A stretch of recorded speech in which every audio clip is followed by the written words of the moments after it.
제가 3강에서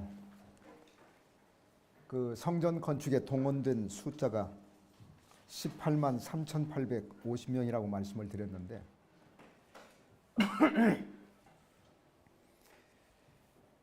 그 역사에 동원된 모든 사람들의 수고를 하나님이 기억하신다, 그런 의미가 있다고 말씀을 드렸죠. 제가 이제 간증을 하고 난 다음에 어떤 분들이 이런 질문을 하시는 분이 있어요.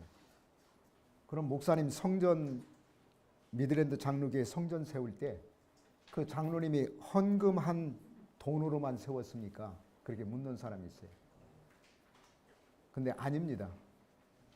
그분이 굉장히 많은 액수를 헌금했어도 성전이라고 하는 것은 모든 성도들이 다 동참을 해야 돼요. 그래서 성도들한테 제가 몇 주에 걸쳐서 설교하고 전체 헌금을 다 했어요. 그때 이제 코로나 기간이거든요. 어려운 상황이었었는데 전 성도들이 다 동참을 해가지고 그 어려운 가운데서도 몇십만 불 성도들이 헌금을 해서 그 장로님이 헌금한 돈하고 또 성도들 전체가 다 거기에 동참한 돈을 합해서 성전을 구입하고 공사를 해왔다는 사실입니다. 제가 이 말씀을 드리는 것은 성도들 가운데 그렇게 생각하는 사람들이 많아요. 성전 건축할 때 돈 있는 몇 분이 좀 큰 거 하면은 다른 사람들은 헌금하지 않아도 교회 지을 수가 있을 텐데, 그래서 자기 자신은 다 뺍니다. 어렵다고 생각하고. 근데 성전 건축이라고 하는 것은 모든 성도들이 다 동참해야 돼요. 모든 성도들이.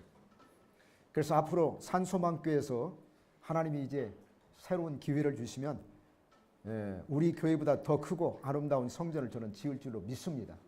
그때 한 사람도 빠짐없이 다 동참하셔야 돼요. 액수와 상관없이. 저는 액수 가지고 성도들한테 얘기해 본 적은 없어요. 중요한 것은 자기가 최선을 다할 수가 있느냐. 사실은 마케도니아 교회 성도들이 헌금한 그 모습을 고린도후서에서 말씀하고 있는데 힘에 지나도록 했다고 그랬거든요. 우리는 힘에 지나도록 하지는 못할 망정 최선을 다해야 돼요. 그래서 모든 성도들이 동참해야 되고 그래야 하나님이 기뻐하십니다. 하나님이 기뻐하세요. 자, 계속해서 솔로몬 성전의 구속사적인 의미를 같이 한번 생각해 보겠습니다. 솔로몬 성전이 건축이 시작된 것은 왕이 된 지 아까 이건 오전에 다 했던 거니까 966년이죠. 그런데 이때 열왕기상 6장 1절을 보시면 애굽 땅에서 나온 지 480년이라고 말씀하고 있다. 애굽 땅에서 나온 이스라엘 백성은 광야 40년 동안 이동하는 장막 성전에서 예배를 드렸다. 그런데 이제 몇 년 만에 480년 만에 고정된 성전에 가나안 땅에 고정된 성전이 가나안 땅에 세워지게 된 것이다. 이것은 구속자적인 경륜에서 볼 때 하나님의 땅, 약속의 땅 가나안이 이제 이스라엘 백성들의 완전한 소유가 되었다는 확증이다. 실로 성전 건축을 위한 준비와 전 과정은 예수 그리스도 안에 성전된 우리 각 사람을 향하신 하나님의 구원 역사이기도 하다. 성전이 건축됨으로 인해서 이제 이스라엘 백성들은 가나안 땅에 들어가서 신정 국가를 완성을 했습니다. 국가가 완성되기 위해서는 일단 땅이 있어야죠.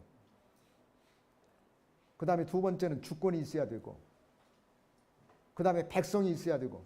근데 신정 국가는 그것만 가지고는 안 돼요. 거기에 뭐가 더 있어야 되냐면 하나님을 섬길 수 있는 성전이 완성이 돼야 이제 마지막이 다 끝납니다. 그래서 성전을 건축함으로 인해 가지고 가나안 땅에 들어갔던 이스라엘 백성들은 성전 건축을 마지막으로 온전한 신정 국가를 이제 완성한 거예요. 그리고 그 신정 국가 완성됐다고 하는 것은 가나안 땅이 완벽하게 이스라엘 백성들의 소유가 되었다고 하는 가장 분명한 증거였다는 사실입니다. 자, 그렇다면 솔로몬 성전, 그 성전의 구속사적인 의미는 무엇일까? 세 가지를 말씀하고 있습니다. 첫째는 다윗 언약의 성취를 나타냅니다.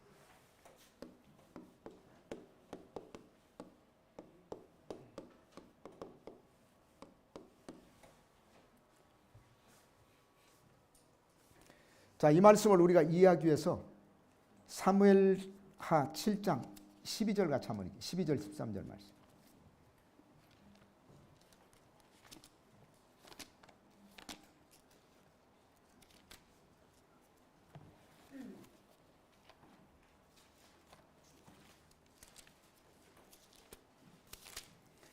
사무엘하 7장 12절은 굉장히 중요한 말씀이죠.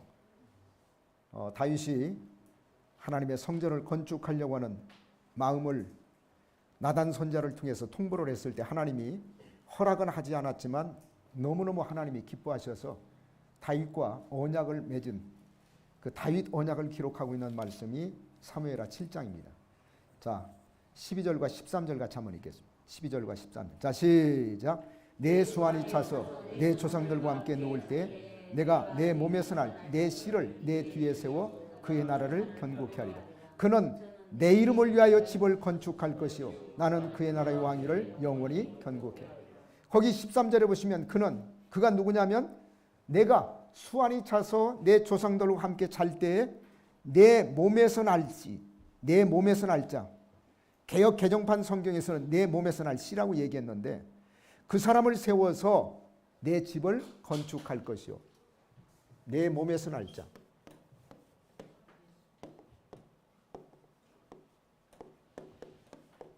내 몸에서 날 씨. 두 가지를 의미하고 있죠. 첫째는 뭐냐면 솔로몬입니다. 솔로몬.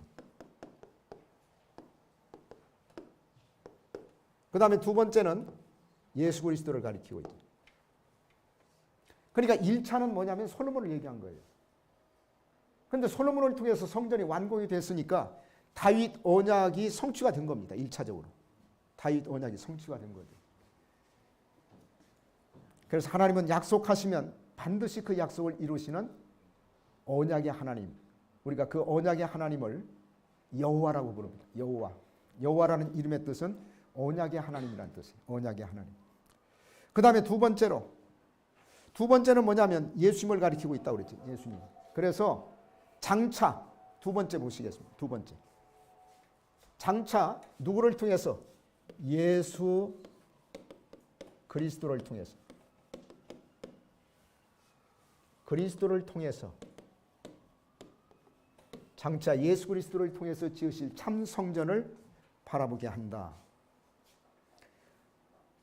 솔로몬은 그 이름의 뜻이 뭐냐면 평화라는 뜻입니다. 히브리어는 쉘로모라고 해요. 쉘롬.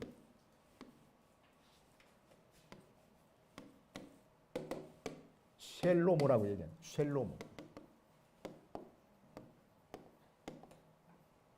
그 뜻이 뭐냐면 평화라는 뜻이에요. 그런데 예수님은 어떤 분으로 이 땅에 오셨냐면 평화의 왕으로 오셨거든요. 그래서 솔로몬은 사실은 예수님을 예표하는 사람입니다. 예수님을 예표하는 사람. 솔로몬은 평화라는 의미로서 타락한 세상에 참 평화를 가지고 평화의 왕으로 오신 혹은 평강의 왕 혹은 평강의 왕으로 오신 예수님을 바라보게 한다. 솔로몬이 성전 건축을 완성하였듯이 이 예수님께서는 참 성전을 완성하기 위해서 오신 것이다. 그러므로 다윗 언약은 솔로몬에 의해서 1차적으로 성취되었고 이제 예수 그리스도께서 오셔서 완성하심으로 그 궁극적인 성취가 이루어지는 것이다.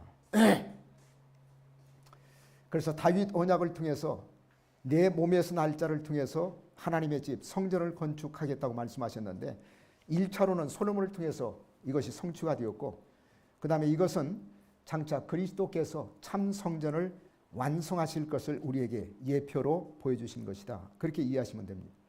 세 번째 성전 우선주의 신앙을 나타냅니다.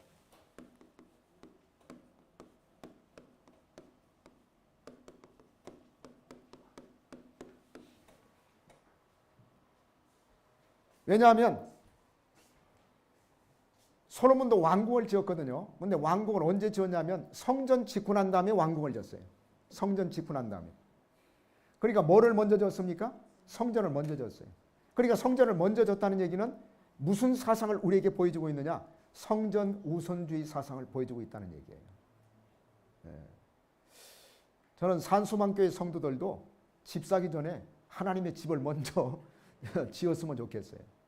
그 하나님이 얼마나 기뻐하시겠습니까? 쉬운 일은 아니에요. 쉬운 일 아닌데 여러분들이 내 지갑의 주인은 하나님이시다, 이 사상만 가지고 있으면 그 불가능한 일도 아닙니다. 솔로몬 자기 왕궁보다도 성전을 먼저 졌어요. 근데 사실 성전이 왕궁이 성전보다 2배는 더 큽니다. 시간도 더 길었고, 성전은 7년 동안, 정확하게 6년 6개월이죠. 그 다음에 왕궁은 13년 동안 졌어요. 13년 동안. 그럼에도 불구하고 왕궁보다 솔로몬은 성전을 먼저 지었다는 사실은 솔로몬이 가지고 있었던 사상이 성전 우선주의 사상이다, 이것을 우리에게 보여주고 있습니다. 거기 보시면 솔로몬 성전은 900 몇 년부터 966년부터 시작해서 959년까지였죠. 몇 년 동안요? 7년. 정확하게는 6년 6개월. 그 다음에 왕궁은 바로 이어서 졌어요. 959년부터. 13년 동안 졌으니까 946년까지. 946년까지 13년 동안 지어졌다. 그런데 흥미로운 사실은 성전과 왕궁이 서로 마주보게 지었습니다. 서로 마주보게 되었어요. 그것은 뭐를 얘기하느냐 하면 성전과 왕궁의 밀접한 연관성을 보여주며 이스라엘 백성과 왕은 성전을 바라보고 있으니까 그 성전에 누가 계십니까? 하나님이 계시잖아요. 그래서 하나님의 통치를 받아야 된다. 하나님의 통치. 이걸 상징하고 있다는 얘기예요. 자, 계속해서 성전 완성을 위해서 필요한 소프트웨어. 제가 왜 이 컴퓨터에서 사용하는 단어를 썼냐면 우리가 이렇게 생각할 수가 있습니다. 건물로서의 성전 혹은 외형적인 성전을 컴퓨터로 얘기하면 하드웨어라고 얘기할 수가 있어요. 근데 하드웨어만 가지고 컴퓨터가 작동이 됩니까? 작동이 안 되죠. 그건 반쪽짜리 컴퓨터입니다. 중요한 것은 그 안에 내용이 있어야 돼요. 그 안에 프로그램이 있어야 됩니다. 그걸 우리가 소프트웨어라고 얘기하는데 성전도 마찬가지입니다. 자, 건물로서의 성전은 완공이 됐어요. 7년 동안 공사를 해가지고 성전은 완공이 됐습니다. 그렇다고 해서 성전이 완전히 완공이 됐을까? 그것은 아니라는 얘기입니다. 그 안에 들어갈 내용이 더 중요하다는 얘기죠. 저는 그것을 성전의 소프트웨어 이렇게 부르고 싶습니다. 그렇다면 성전 완성을 위해서 필요한 소프트웨어 내용은 무엇일까? 한 4가지로 생각했는데 첫째는 하나님의 임재입니다. 임재. 하나님의 임재. 오전 강의하고 많이 중복되는 부분이 있는데 중요한 내용이기 때문에 중복된다고 생각하시면 여러분 될 것 같습니다. 왜 우리가 성전이라고 얘기하느냐? 건물이 아름답기 때문에 아닙니다. 건물이 특별하기 때문에 아닙니다. 건물이 화려하기 때문에 아닙니다. 성전을 우리가 성전이라고 부르는 가장 중요한 이유는 거기에 누가 계시기 때문에 하나님이 계시기 때문에 이걸 하나님의 임재라고 해요. 하나님의 임재. 하나님의 임재. 자, 성전 이제 공사를 마치고 난 다음에 열왕기상 8장에 보시면 이제 봉헌식을 합니다. 봉헌식. 그 봉헌식을 하는 장면이 8장에 나와 있는데 8장 한번 찾아보세요. 열왕기상 8장.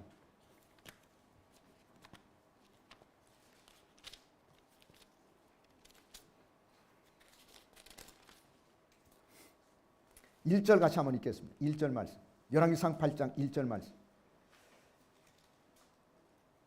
자, 같이 읽겠습니다. 시작. 이에 솔로몬이 여호와의 언약궤를 다윗성 곧 시온에서 메어 올리고자 하여 이스라엘 장로와 모든 지파의 우두머리 곧 이스라엘 자손의 족장들을 예루살렘에 있는 자기에게로 소집합니다. 자, 성전 공사, 건물로서의 공사는 다 끝났어요. 그런데 건물이 아름답게 만들어졌다 할지라도 그건 성전 완성이라고 얘기할 수는 없어요. 거기에 가장 중요한 것이 뭐냐면 하나님의 임재하셔야 돼요. 그 하나님의 임재를 상징하고 있었던 것이 뭐냐면 그게 바로 언약궤입니다. 언약궤.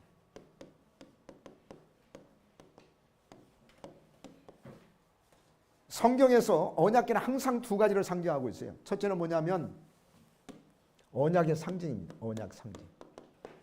그래서 언약궤라고 불러요. 그 다음에 더 중요한 것은 하나님의 임재의 상징이에요. 하나님의 임재. 그러니까 성전 건물을 다 지었어요. 건물을 졌는데 그 건물이 정말 참된 성전이 되기 위해서는 거기에 언약궤가 들어가야 돼요. 그래서 언약궤를 지금 옮기는 장면을 열왕기상 8장 1절에서 지금 보여주고 있지 않습니까? 그리고 그 언약궤는 뭐냐면 뭐를 나타낸다고요? 하나님의 임재, 하나님이 거기 계신다. 프레센스 오브 갓, 하나님이 거기 계신다. 그래서 언약궤를 옮기는 작업을 이스라엘 백성들이 했다는 사실입니다. 그 언약궤를 통해서 우리는 두 가지 중요한 사실을 발견할 수가 있는데, 광야에서 이스라엘 백성들이 행진할 때에도 맨 앞에 언약궤가 먼저 움직였죠. 그리고 이제 행진이 멈추게 되면 이스라엘 백성들이 진을 치고 그 가운데에다가 언약궤를 모셨습니다. 이것은 두 가지를 의미합니다. 첫째로, 자, 언약궤가 앞서서 행진할 때에는 이건 뭐를 얘기합니까? 주께서 앞서서 인도하신다.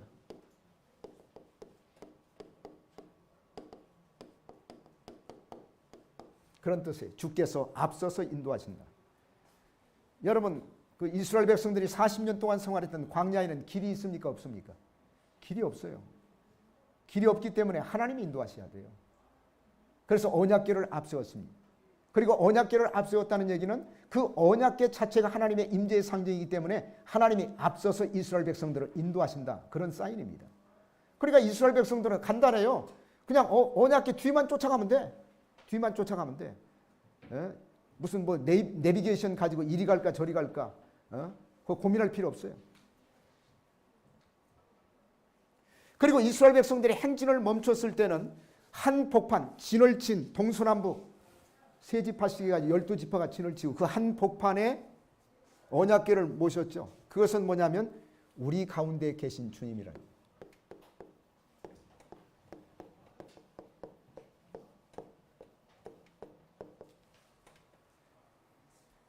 그래서 하나님은 항상 두 가지입니다. 우리를 앞서서 인도하시고 우리를 앞서서 인도하시고. 그래서 성경은 하나님과 성도와의 관계를 목자와 양의 관계로 묘사하고 있잖아요. 여러분, 양들은 지독한 근시입니다. 그래서 1m 정도밖에 보지를 못해요. 1m 정도밖에는 보지를 못해요. 그러니까 양들은 자기들끼리만 있으면 길을 잃어버려. 그래서 항상 누구를 바라보고 쫓아가야 되냐면 목자를 바라보고 쫓아가요. 그런데 시편 23편 1절을 보시면 누가 목자라고 그랬습니까? 구약시대에는 여호와는 나의 목자시니 그랬잖아요. 그래서 하나님이 앞서서 인도하시면 양들은 그 뒤만 따라가면 돼. 그러면 길 잃어버리지 않아요. 지금도 마찬가지입니다. 우리는 주님이 우리의 선한 목자시기 때문에 주님이 인도하는 방향만 쫓아가면 돼요. 방향만 쫓아가면 돼요. 그리고 행진이 멈췄을 때는 한가운데 언약궤를 모셨으니까 우리 가운데 누가 계신다고요? 주님이 계십니다. 우리 가운데 주님이 계시면 그분이 지켜주지 않겠습니까? 우리 가운데 주님이 계시면 그분이 우리의 모든 필요한 것을 다 채워주지 않겠습니까? 그래서 다윗은 그런 고백을 했던 거예요. 여호와는 나의 목자시니 내게 부족함이 겁나게 많다가 아니라 부족함이 없다. 중요한 것은 목자입니다. 하나님을 목자 삼고 그 다음에 예수님을 목자 삼고 내가 인생길을 걸어가게 되면 그분이 앞서서 나를 인도하시고 그분이 앞서서 인도하실 뿐만 아니라 그분이 우리 가운데 계시고 우리를 지켜주시고 우리의 모든 필요를 공급하시는 주님, 그 주님을 여러분의 선한 목자로 삼고 인생길을 걸어가시기를 주의 이름으로 축복합니다. 그 다음에 두 번째는 뭐냐면, 그래서 성전은 반드시 하나님의 임재가 있어야 돼요. 하나님의 임재. 여기 하나님의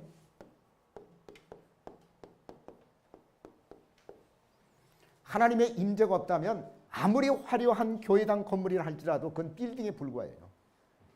그러나 하나님의 임재가 있다면 아무리 여러분 초라한 건물이라 할지라도 그게 진짜 성전입니다. 저는 여기 딱 들어오면서 하나님의 임재가 충만함을 느꼈어요. 산소망교회 여기가 바로 하나님의 참된 성전인 줄로 믿습니다. 아멘. 그 다음에 두 번째 필요한 것이 뭐냐면 주님의 말씀이에요. 아니 이거 아닌데. 하나님의 그러면 임재를 체험하는 방법은 뭐냐? 주님의 이름으로 모여야 돼.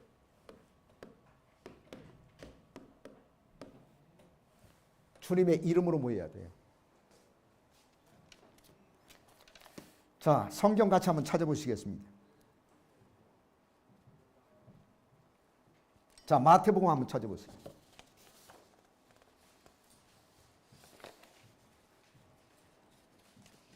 (18장) (20절) 말씀. 여기 나와 있네. 자, 같이 한번 읽겠습니다. 자, 시작. 두세 사람이 내 이름으로 모인 곳에는 나도, 이게 하나님의 임재예요. 주님의 임재. 나도 그들 중에 있느니라. 나도 그들 중에 있느니라. 근데 어떻게 할 때? 내 이름으로 모인 곳에. 두세 사람이니까 이게 교회입니다. 교회. 교회 공동체를 의미하고 있거든요. 두세 사람이 누구 이름으로? 예수의 이름으로 모인 곳에는 나도 그들 중에 있느니라. 여기에서 두 가지를 강조하고 있어요. 첫째는 모임을 강조하고 있습니다. 교회는요, 어떤 교회가 부흥하는 교회냐? 자주 모이는 교회. 그런 교회를 하나님이 사용하십니다. 우리가 잘 알고 있는 히브리서 10장 25절에도 보시면 마지막 때에 가까우면 모이기를 피한다고 그랬잖아요. 점점 모임이 사라져요. 왜냐하면 하도 사람들이 바쁘게 살아가니까. 여러분, 정말 하나님이 쓰시는 교회, 부흥하는 교회는 자주 모이는 교회예요. 저는 산소망교회가 시간이 있을 때마다 모일 수 있는 그런 교회가 될 수 있기를 주의 이름으로 축복합니다. 하나님은 모일 때 역사하세요. 모일 때 역사하세요. 그 다음에 두 번째로 중요한 것은 모이는데 누구 이름으로 모이냐면 예수의 이름으로 모이셔야 돼요. 목사의 이름으로 모여서도 안 되고 장로의 이름으로 모여서도 안 되고 예수의 이름으로 모여야 돼요. 그때 주님께서 약속하시기를 나도 그들 중에 있느니라. 주님의 임재를 약속했습니다. 자, 두 번째입니다. 자, 두 번째 필요한 성전 완성을 위한 소프트웨어. 하나님의 말씀의 말씀.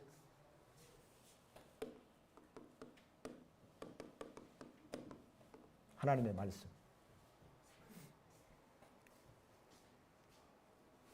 자, 9절 같이 한번 보시겠습니다. 9절.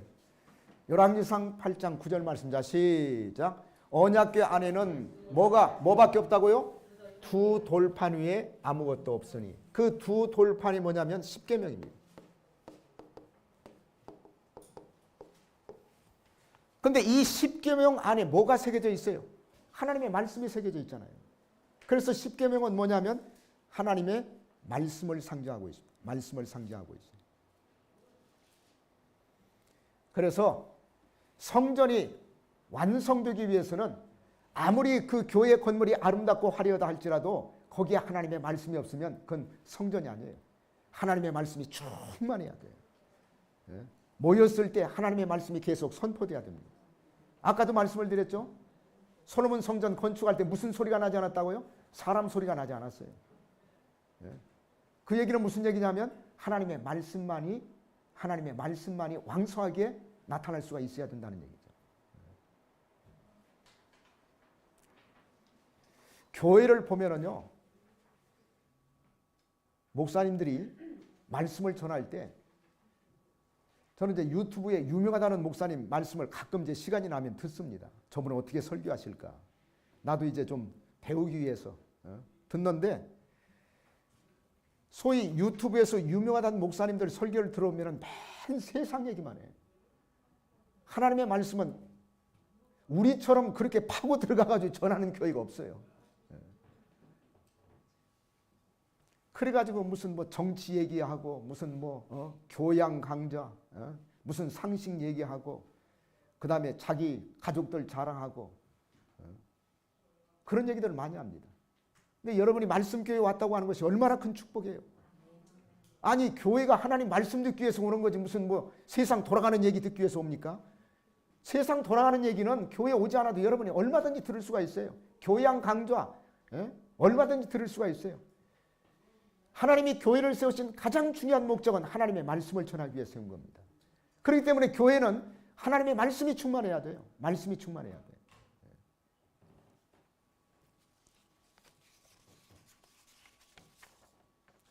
그렇다면 하나님의 말씀이 가지고 있는 힘이 뭘까? 제가 세 가지를 기록했는데, 그래서 십계명은 하나님의 말씀을 상징해요. 자, 한번 넘겨보세요. 더. 거기에 뭐가 없다면? 하나님의 말씀이 없다면. 성전은 성전 될 수가 없다. 그 다음 한번 더 넘겨보세요. 자, 하나님의 말씀이 가지고 있는 힘입니다. 하나님의 말씀이 가지고 있는 힘이. 첫째는 뭐냐면 생명력이에요.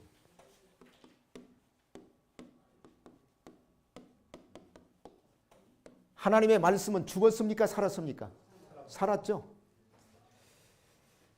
자, 우리가 성경 한 구절 찾아보시겠습니다. 여기 성경 구절이 없어졌네. 아니 그게 아니고 사도행전 12장 한번 찾아보세요.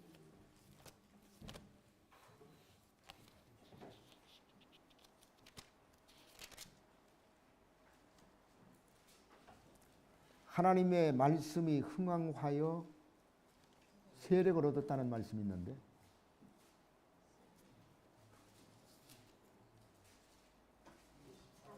(24절) 한번 찾아보세요. 자, 같이 한번 읽겠습니다. 자, 사도행전 12장 24절 말씀. 자, 시작. 하나님의 말씀은 흥왕하여 도하더라. 여기 흥왕하여,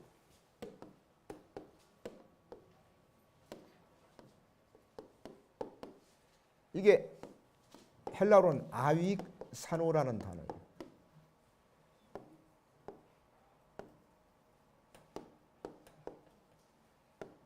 아윅사노라는 단어인데 두 가지 뜻이 있습니다. 그거 한번 넘겨보세요. 아, 여기 있네, 여기. 첫째는 자라게 했다. 그 다음에 두 번째는 커지게 했다. 이런 뜻이에요. 이게 무슨 얘기냐면, 교회에서 하나님의 말씀을 증거했을 때 그 말씀 속에는 생명력이 들어있기 때문에 교회를 자라게 했다는 얘기예요. 교회가 더 커지게 만들었다는 얘기입니다. 그러니까 교회가 부흥할 수밖에 없죠. 아니, 교회가 자라고 교회가 커지면 그 교회가 부흥하는 거 아닙니까? 그 다음에 두 번째. 넘겨보세요. 두 번째는 하나님의 말씀이 어떤 힘을 가지고 있냐면 구심력을 가지고 있어요. 구심력이라고 하는 것은 안으로 끌어들이는 힘이에요. 그래서 하나님의 강력한 말씀이 선포가 되면 사람들을 교회 안으로 끌어들여. 그러니까 모이는 사람들의 숫자가 더 많아질 수밖에 없죠.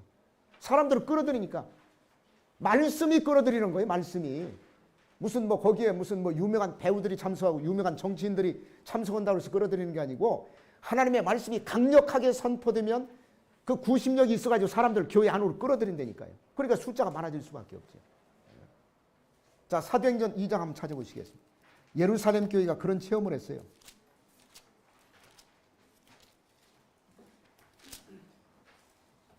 (47절) 같이 한번 읽겠습니다. 사도행전 2장 47절 말씀.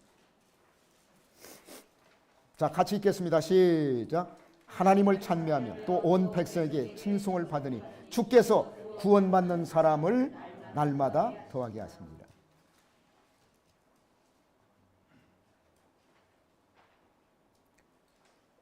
하나님을 찬미하며 또 온 백성에게 칭송을 받으니 주께서 구원받는 사람을 날마다 더하게 하십니다.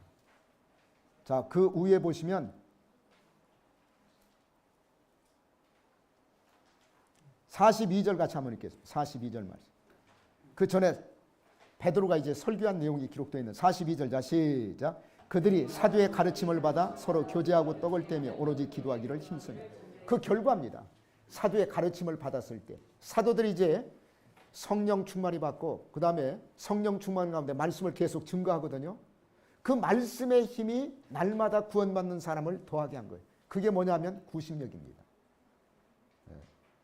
그래서 여러분들이 낙심하지 말고 이제 우리 이 목사님이 강력하게 하나님의 말씀을 선포하게 되면 그 말씀 속에 구심력이 들어있어서 밖에 있는 사람을 그 말씀이 끌어당겨요. 좌석이 마치 끌어당기는 것처럼 말이에요. 그 다음에 세 번째는 원심력입니다. 원심력.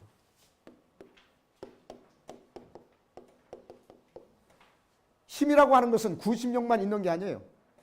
돌멩이를 이제 끈에 이렇게 매달아 가지고 돌리면은 밖으로 이렇게 나가려고 하는 원심력이 생기잖아요. 예. 그래서 말씀이라고 하는 것은 구심력만 있는 게 아니고 원심력도 있어 가지고 강력한 말씀이 선포되면 성도들을 밖으로 끌어내요. 밖으로.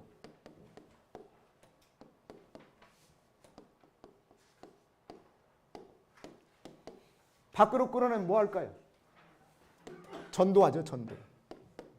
그 다음에 두 번째는 선교합니다.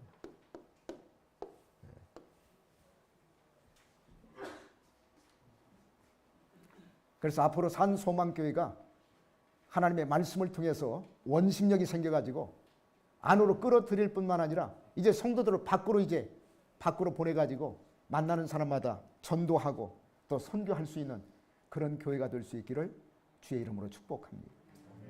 성경에서 이런 원심력을 가장 강력하게 나타내고 있었던 교회가 어떤 교회냐면 안디옥 교회입니다.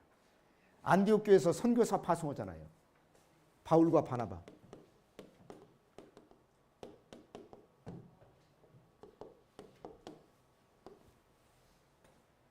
그래가지고 나중에는 이제 바울을 통해서 그 당시 세계 수도라고 일컬어졌던 로마까지 복음이 들어가는 그런 위대한 역사가 나타났던 것입니다. 그것은 우리 미드랜드 장로교회만 할 수 있는 것이 아니에요. 우리는 여러분보다 조금 앞서서 시작했을 뿐이고 이제 여러분도 다 그렇게 하셔야 돼요. 하나님의 말씀이 강력하게 선포가 되면 이제 원심력을 통해서 성도들이 밖에 나가서 전도하고 그 다음에 문화권을 뛰어넘어 가지고 국경을 뛰어넘어서 선교까지 할 수 있는 그런 교회로 하나님이 세워주실 줄로 믿습니다. 자, 세 번째는 뭐냐면 찬양이 있어야 돼요.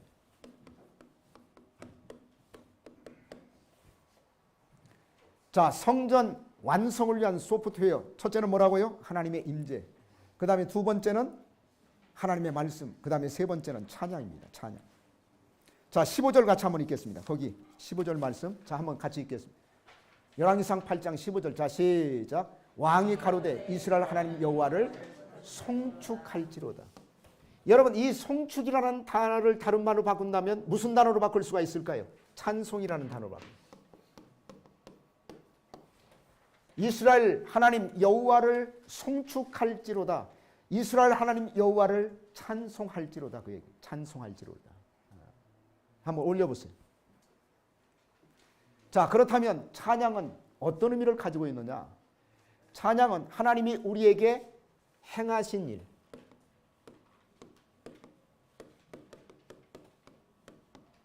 찬양은 하나님이 우리에게 행하신 일에 대한 인간의 반응입니다. 인간의 반응. 하나님이 먼저 우리에게 행하셨어요. 그 행하심을 보면서 우리 인간이 하나님 앞에 찬양을 하게 됩니다. 가장 대표적인 두 가지가 있어요. 하나님이 행하신 일.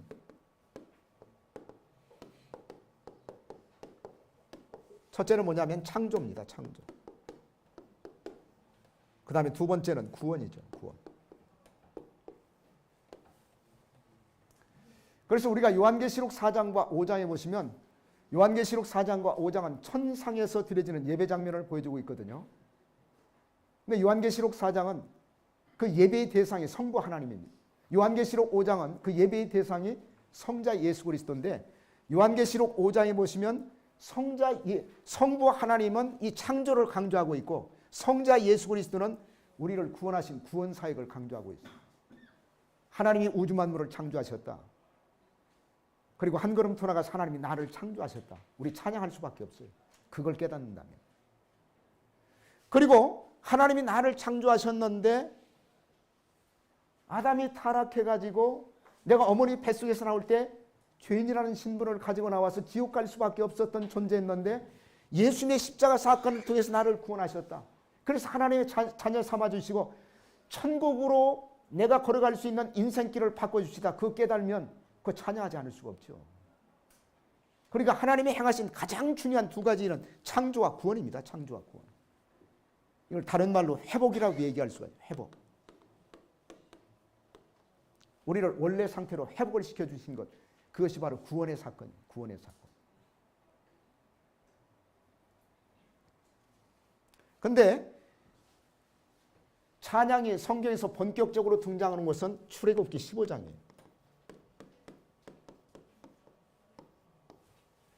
출애굽기 14장에서 어떤 사건이 있었습니까? 이스라엘 백성들이 홍해를 건넌 사건이 있었죠. 그리고 난 다음에 출애굽기 15장에서 이게 본격적인 찬양이 시작이에요. 본격적인 찬양. 그러니까 그 본격적인 찬양이 왜 시작이 됐느냐? 이스라엘 백성들이 홍해를 건너는 기적을 체험했거든요. 하나님께서 이스라엘 백성들에게 홍해를 건너는 일을 행하셨기 때문에 그 다음에 찬양이 나오는 거예요. 찬양.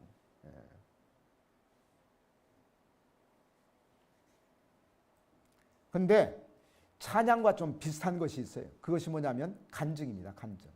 자, 같이 한번 보시겠습니다. 간증. 간증이나 찬양은 형식적으로는 차이가 있지만 본질적으로는 같다. 간증은 하나님이 우리에게 행하신 일에 대한 뭐라고요? 고백이에요. 고백. 여기까지는 다 같아. 그것을 고백하는 것이 간증. 거기에다가 뭐를 붙이면, 곡을 붙이면 그게 뭐가 된다고요? 찬양이 돼요. 찬양. 그래서 마가복음 5장에 보시면 거라사 광인이 나오는데 예수님께서 그 거라사 광인을 고쳐줬지 않습니까? 고침받고 난 다음에 그 거라사 광인이 예수님을 쫓아오겠다고 얘기를 하니까 예수님께서 뭐라고 말씀하셨냐면, 야, 여기 자 마가복음 5장 19절 말씀 같이 한번 읽겠습니다. 자, 시작. 허락지 아니하시고 저에게 이르시되 집으로 돌아가 주께서 내게 어떻게 큰 일을 행하사 너를 불쌍히 여기신 것을 내 친속들에게, 주께서 내게 어떻게 큰 일을 행하사, 그 다음에 이거 다 지우고 내 친속들에게 고하라. 이게 뭐냐면 간증이에요. 주께서 너에게 어떻게 큰 일을 행하신 것을 내 친속들에게 고하라. 이게 간증입니다.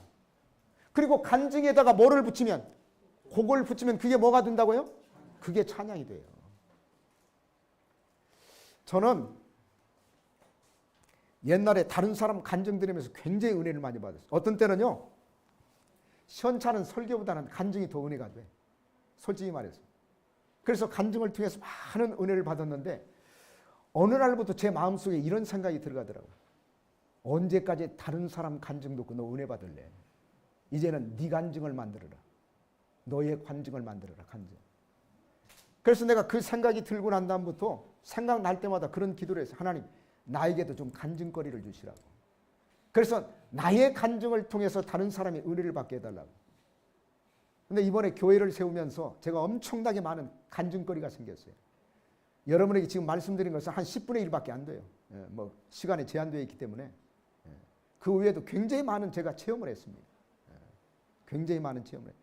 한 가지만 말씀을 드리면, 우리 교회가 삼각교회 빌려가지고 렌트를 했는데 우리 교회가 이사 간다고 하니까 이 주인이 어떤 수작을 벌였냐면 우리 교회에 있는 통장 20만 불을 빼내가지고 자기네 통장으로 입금을 시켜버렸어요.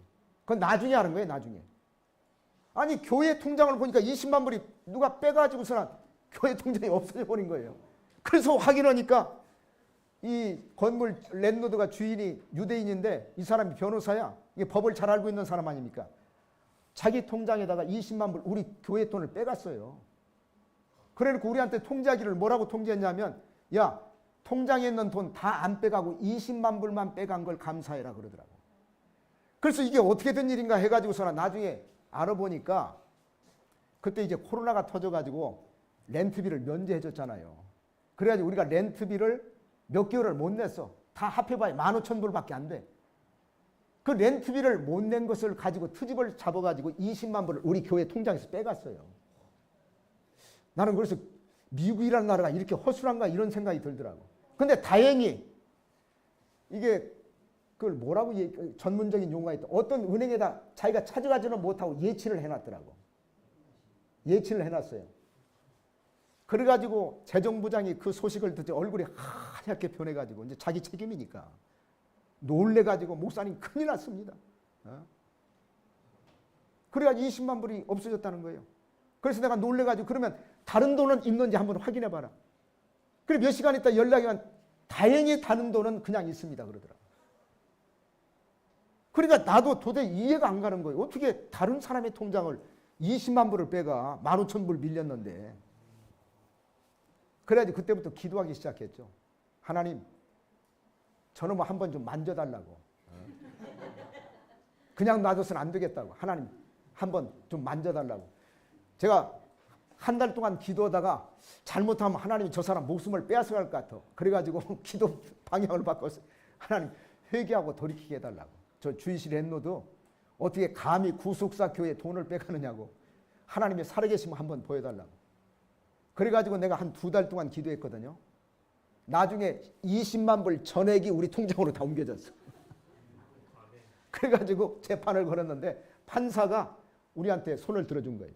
20만 불 전액이 한 푼도 그 사람이 받지 않고, 제일 처음에 판사가 불러가지고 한 5만 불 선에서 합의하라고 얘기하더래요.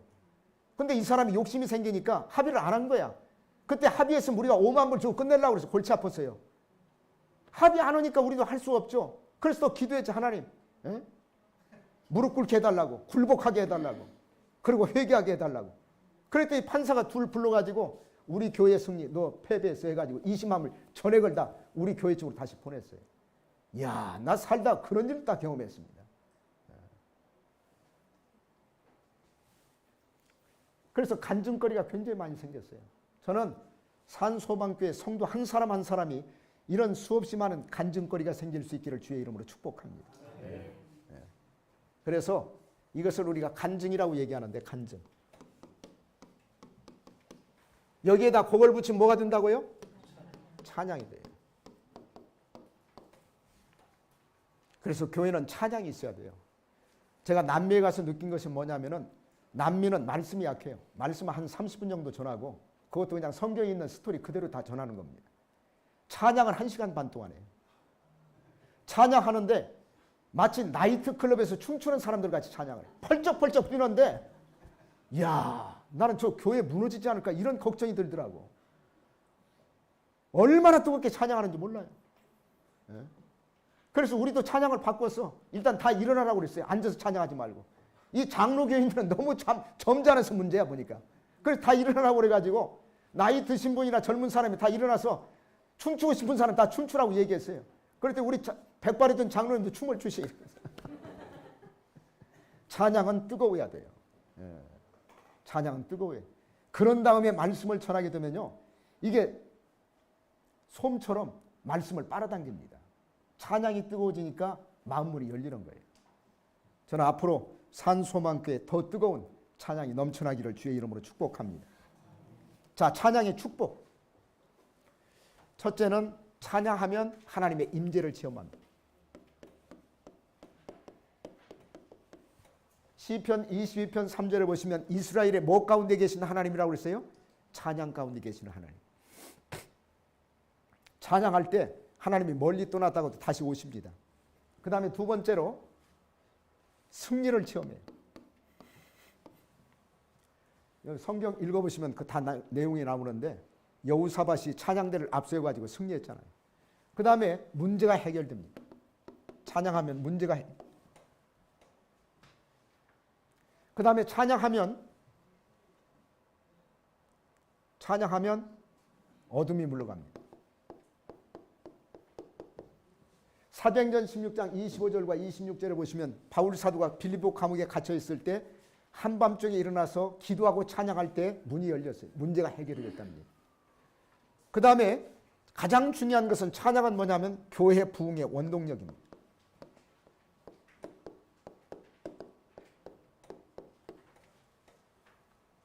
그래서 앞으로 우리 산소망교회가 찬양이 충만한 교회, 뜨거운 교회가 될 수 있기를 주의 이름으로 축복합니다.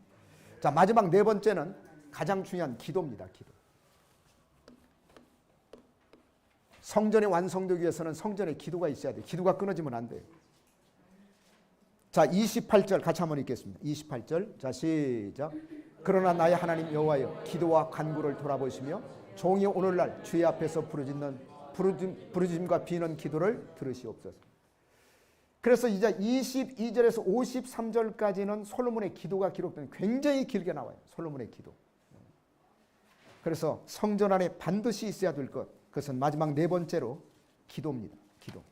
자, 그렇다면 두 가지를 생각해 보겠습니다. 성전에서 기도를 드려야 되는 근거. 첫째는 뭐냐면 하나님의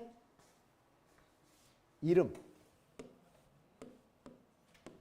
여기 보시면 나의 이름을 그랬죠. 성전에 두겠다는 얘기. 그 다음에 두 번째는 하나님의 눈. 나의 눈과 그 다음에 세 번째는 하나님의 마음. 하나님께서 솔로몬에게 성전에 나의 이름을 두고 나의 눈을 두고 나의 마음을 두겠다고 말씀하셨어요. 그러니까 이름과 눈과 마음이 있다는 얘기는 거기에 하나님이 계시니까 거기 와서 성전에서 기도하라는 얘기예요. 하나님이 계시는, 하나님이 임재하시는 거기 와서 기도하면 내가 다 들어주겠다는 얘기예요. 제가 미국에 오니까 기도원에 가서 내가 기도하려고 몇 군데 알아봤거든요. 근데 갈 만한 기도원이 없더라고. 그래서 내가 생각을 바꿨어요. 기도는 기도원에 가서만 해야 되는 게 아니고 성전에서 기도하자. 한국 같으면 기도원이 많이 있으니까 작정을 하고 며칠씩 기도원에 올라가서 기도할 수가 있는, 여기는 별로 이렇게 마땅한 데가 없어요. 내가 보니까. 미국에서는 그렇더라고. 그래서 성전에서 기도하기를 시작했는데 그렇게 마음이 편안할 수가 없어요. 기도하면. 여러분 성전에 나와서 기도하시기를 바랍니다. 아멘이십니까? 네. 자, 기도의 태도. 어떤 마음을 가지고 기도해야 되는? 첫째로 온 마음으로 기도하세요. 자, 열왕기상 8장 23절과 24절 여기를 한번 찾아보시겠습니다.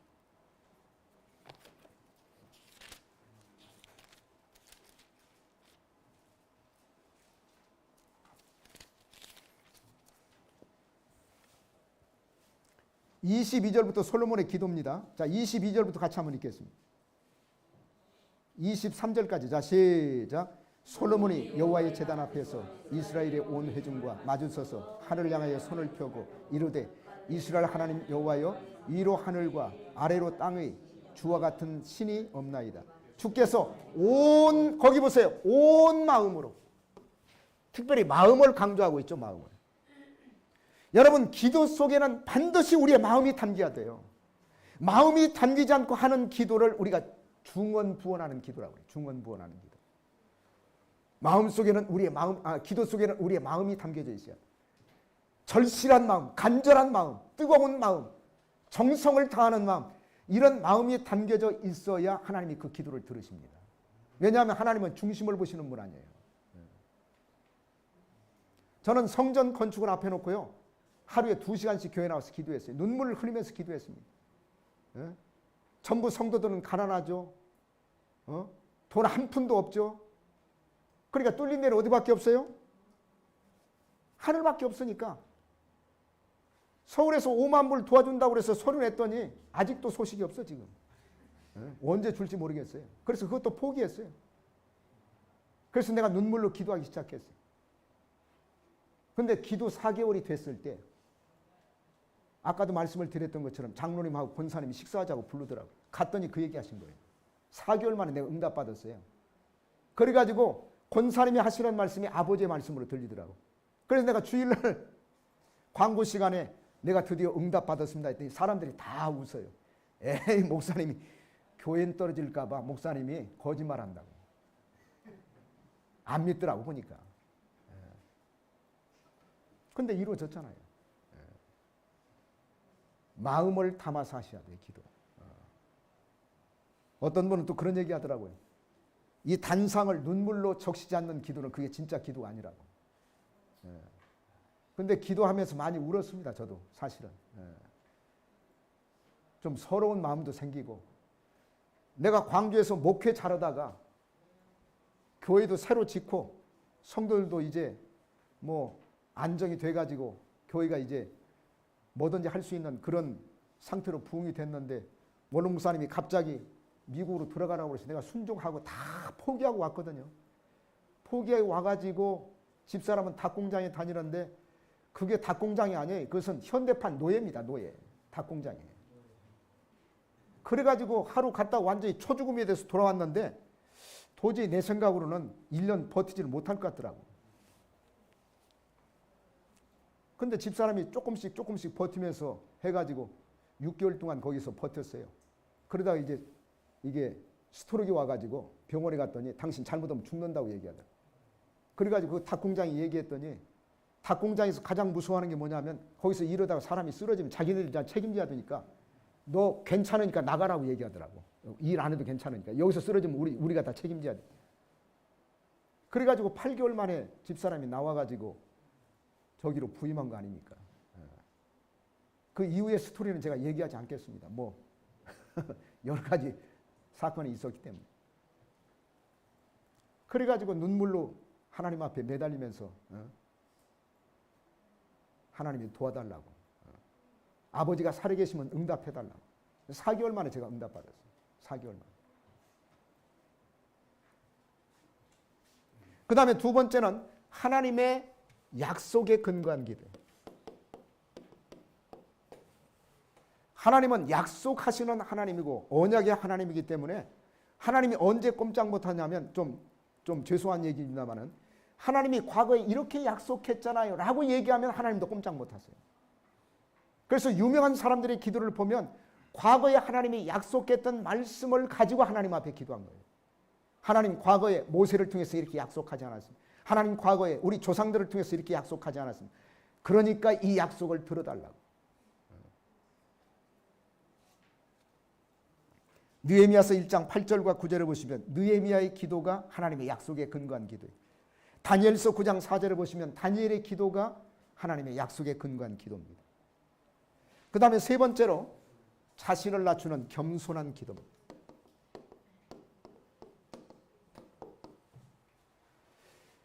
지금 솔로몬이 하나님 앞에 기도하는데 솔로몬이 기도하면서 가장 많이 사용한 단어가 종이라는 단어예요. 28절에서부터 30절까지 보시면 계속 종이라는 단어가 나와요. 그 다음에 더 중요한 것은 왕상 3장 7절 한번 찾아보세요. 여기는 한번 읽겠습니다. 왕상 3장 7절 말씀.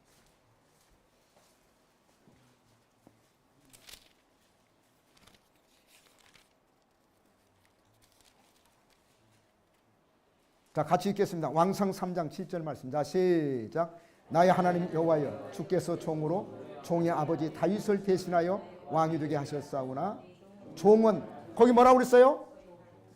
작은 아이라, 작은 아이.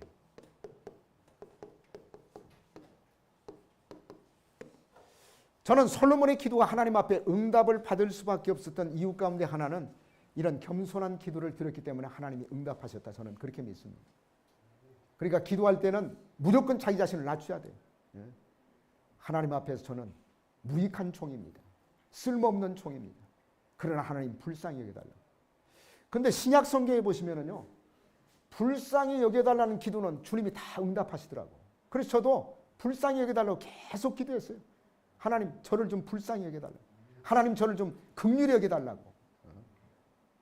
여러분 자신을 낮추면서 불쌍히 여겨달라고 하는 기도하면 하나님이 다 들어주실 줄로 믿습니다.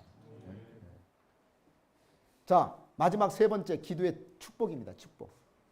첫째는 열방을 유업으로 받습니다. 제가 이것을 왜 강조하냐면 원로 목사님이 우리에게 구속사 말씀을 남겨주시고 우리한테 비전을 주셨잖아요. 이 말씀을 전하면 뭐가? 열방이 춤추며 돌아온다고 그랬거든요. 근데 기도하면 하나님이 열방을 유업으로 주시겠다고 약속을 하셨어요. 그래서 기도하셔야 돼요. 자, 여기 시편 2편 8절과 9절 같이 한번 읽겠습니다. 자, 시편 2편 8절과 9절. 자, 내게 뭐 하라고요? 구하라는 얘기가 기도하라는 얘기 아닙니까? 내가 뭐를? 열방을 유업으로 주리니. 거기 나오잖아요. 내게 구하라. 기도하면 내가 열방을 유업으로 주리니. 제가 2016년 10월 달부터 시작해가지고 코로나가 터져서 한 3년 동안 나가지 못했지만 2019년까지 계속 남미에 가가지고 4개 나라, 유럽, 독일까지 해서 5개 나라가 해서 20번 넘게 구속사 세미나를 저기 했는데 놀라운 사실은요. 거기에 인디안 목사님이 참석을 하셔가지고 내가 올랜도에서 간증을 했지만은 그 인디안 목사님이 은혜를 받고 지금 아마존 정글에서 계속 구속사 가르치고 있어요. 여러분 가장 오지 가운데 오지가 아마존 정글 아닙니까? 거기에도 구속사가 들어갔어요. 이번 9월 달에도 거기 제가 콜롬비아 페레이라 가서 구속사 세미나 저기를 했는데 그때도 오셨더라고. 끝나고 나서 이제 밥 먹고 가라고 내가 말씀을 드렸더니 본인은 빨리 가고 싶대. 그래서 왜 그러냐고 무슨 일이 있냐고 물어봤더니 이거 배운 거 빨리 가서 가르쳐야 된대. 너무 좋아가지고. 그래가지고 지금도 구속사 가르치고 있어요. 밀림에서. 그분이 개척해가지고 교회가 7개 이상으로 늘어났어. 아마존 정글에서. 그분이 계속 나 만나면 좀 오래. 근데 내가 물어보니까 옷을 입을 수도 있고 옷을 벗을 수도 있대요. 그래서 지금 결정을 못 내리고 있어. 옷을 입어도 된다고 하면 그때 한번 가보려고 그래. 이번에 콜롬비아에서 메데진이라고 하는 두 번째 큰 도시가 메데진, 보고타 다음에 메데진이 두 번째 큰 도시거든요. 거기에서 한 400명 모였는데 한 300명이 목사님들이 모였어요. 하루 종일 제가 강의했습니다. 그리고 난 다음에 엘살바도르로 넘어가가지고 비행기 타고 넘어가서 이틀 동안 집회하고 목사님이 꼭 한번 가셔야 될 때가 있대요. 그래서 어디냐고 물어보니까 감옥에 한번 가재, 감옥. 전 세계에서 가장 악명 높은 나라가 엘살바도르입니다. 세계 살인일 톱이에요, 톱. 세계 살인일 1위. 그 다음에 가장 악명 높은 장소가 감옥이에요. 근데 그 감옥에 가서 나보고 설교해달래요. 그래가지고 아버지 앞에 목숨은 맡기고 내가 거기 가서 무슨 뭐 납치가 되거나 아니면 뭐 죽는다 하더라도 내 영혼은 아버지가 책임져 주시겠지. 그 생각 가지고 내가 승낙을 했어요. 그랬더니 살벌하더라고. 미리 다 패스포드 보내가지고 다 신원조회해요.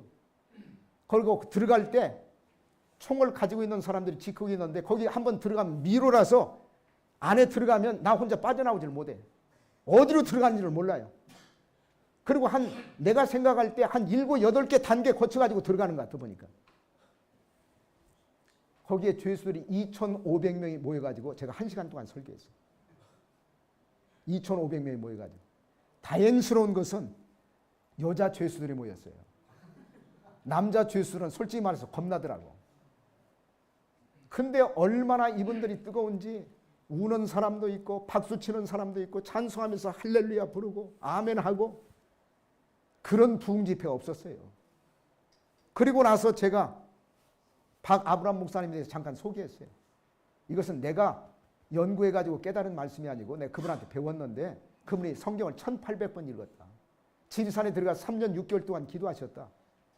성경에 관한 한 전 세계에서 가장 잘 아시는 분이다. 그분이 지은 책이 있는데 지금 12권이나 와 있다. 12권. 11권은 상하니까 12권이나 와 있죠. 근데 스페인어로 지금 4권이 번역이 됐는데 내가 1권에서부터 4권까지 여기 기정할 테니까 성경에 관해서 더 알고 싶은 사람은 그 책을 꼭 읽어라.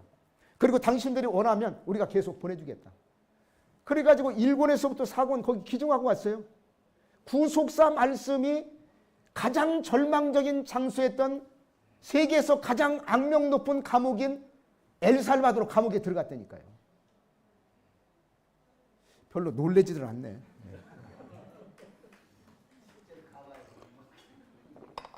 근데 끝나고 나서 기도할 때가 있대요. 그래서 나 기도할 때가 있다고 그래서 또 뭐 여자 죄수들 모이는 데 가서 기도해달라고 또 그런 얘기 하겠지. 그래가지고 한참 따라갔어요. 따라갔더니 다른 건물로 우리를 인도하는데 거기는 다른 건물인데 남자 죄수들이 있는 그 감옥이거든요.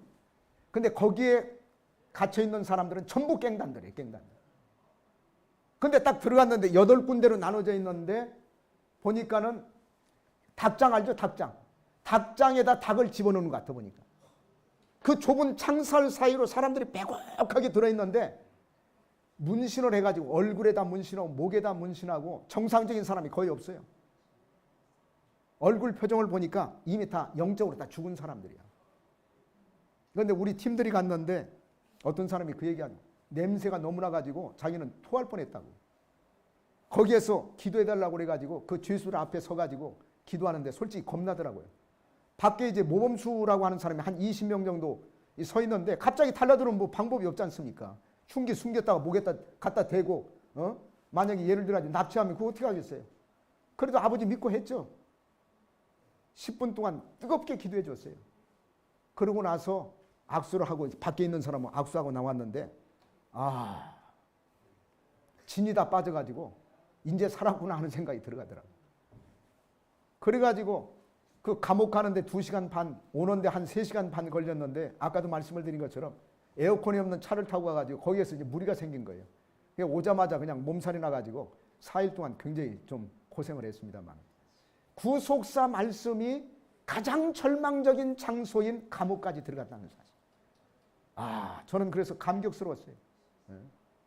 내가 뭔데 나같이 부족한 사람을 통해서 이 구속사의 말씀을 그 가장 어두운 장소. 그래서 내가 3가지 감사했습니다. 3가지. 첫째, 내가 거기에 갇혀있는 죄수가 안 된 거 감사했어요.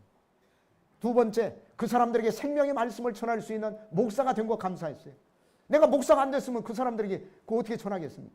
3번째, 내가 예수 믿고 구원받아서 영원한 감옥인 지옥에 안 들어가고 내가 천국에 들어갈 수 있는 축복을 받은 거 감사합니다.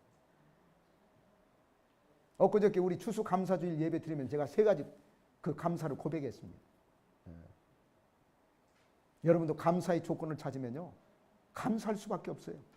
가장 큰 감사가 뭔지 아십니까? 내가 예수 믿고 구원받은 것. 가장 큰 감사가 무엇인 줄 아십니까? 여러분이 구속사의 말씀을 선물로 받은 것. 그거는요, 확률로 계산하면 거의 불가능한 확률이 여러분의 현실 속에서 이루어진 겁니다. 그거 감사하셔야 돼요. 그리고 여러분이 자부심을 가지셔야 돼요. 그리고 여러분이 선민이기 때문에 이 말씀이 여기에서 멈춰서는 안 돼요. 여러분을 넘어서야 돼요. 여러분을 통해서 이 구속사의 강물이 계속 흘러가야 돼요. 어디로? 남미로 흘러가고 미국 전역으로 흘러가고 유럽으로 흘러가고 그 일에 쓰임받을 수 있는 여러분 될 수 있기를 주의 이름으로 축복합니다. 그 다음에 2번째는 뭐냐면 소유. 말씀이 전해져서 말씀이 정복하게 되면 다 우리 소유가 돼요. 그 다음에 3번째는 뭐냐면 어둠의 세력. 우리가 기도하면 하나님이 열방을 우리에게 유업으로 주시고 그 말씀을 통해서 그 세계를 정복하게 되면 우리의 지경이 넓어지고 장막터가 넓어지는 우리의 소유가 됩니다. 우리의 소유. 그리고 마침내 사단의 견고한 진을 파괴해서 이 땅에 하나님 나라가 온전하게 이루어지는 그런 주역으로 쓰임받을 수 있기를 주의 이름으로 축복합니다. 기도하시겠습니다.